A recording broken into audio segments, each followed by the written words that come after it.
Hi everybody, Laura here from Razor's Edge Wig Boutique in Timmins, Ontario. Today I'm here to help you revive your wig. Sometimes there's still some life left in it, sometimes there isn't. So if what I'm showing you doesn't work, it's time to get a new wig, because you don't want the ends to look all frayed, because it will show wig. So you definitely want to keep it up, you know. But see, this is a little infatuation from Raquel Welch. I started using the Hot Air brush on her, and it does make a difference. See her back, how bad it is. I'm gonna show you the steps to take. Don't be shy with the leave-in conditioner. You can never use too much of that on the wig. So I'm just gonna set up so you can see me, what I'm doing and how I'm doing it. Let me just move this over just a little bit so you can see she's in pretty rough shape. So I'm just gonna start at the bottom here. Always use your wig comb. And like I said, I did go in with the leave-in conditioner. I'm gonna put a little bit more. Okay, so don't be shy. This is the Hot Air brush. It's the one I bought this from Amazon. I am trying to get it from my website, but so far I've not had any luck. You want to make sure it's a plastic barrel and not ceramic. The ceramic will damage your wig, so you want to make sure of that. Now I'm gonna just turn my chair around so you can see a little bit better what I'm doing. Okay, so I'm just putting her on low, but she's not gonna get too hot where it can damage your wig. So see, I'm just kind of, see if I can go over this way a bit more so you can see. I think that might be a bit better. See the difference as I'm using the airbrush on her. I just have it on low. You can go on high because it's not going to get too hot. Being plastic. See the difference already with what I've done?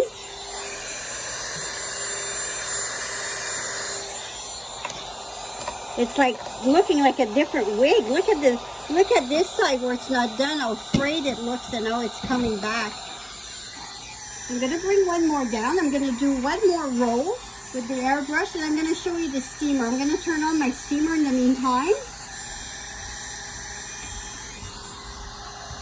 Let it warm up a bit. So always take small sections. You should be able to put your head in your styrofoam head. Not everybody has a block. If you do need a block, I have some on my website. Look at that. You see, look at the ends coming back. Just kind of roll it on the end. I'm gonna go low because I find high I'm feeling the heat. But you see the difference?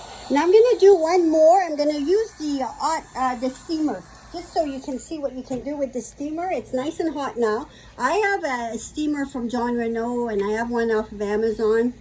They're both nice. I find the one from Amazon does plenty for what we do. So comb it ahead. And again, leave in. Take your comb. I have to set myself up different here. Okay, take your comb, and now have your steamer follow your comb. So comb down and have the steamer follow. Little sections.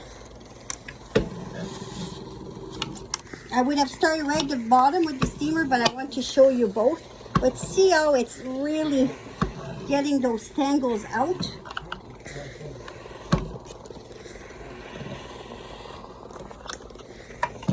It's starting to look like a different wig, isn't it? It really does make a difference. If you find at the end of it all, you're still seeing a little bit of dry stuff, take texturizing scissors. Don't take regular scissors. Take a nice texturizing scissors and just clip the end slightly. See? Just take the end if you have to.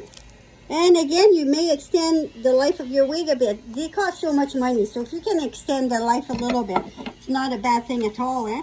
But see the difference with what's been done, what hasn't been done. Look at those ends. This is what it started looking like when it first started. So I wish you luck. If you have any questions, don't hesitate. Send me a message. Talk later. Bye.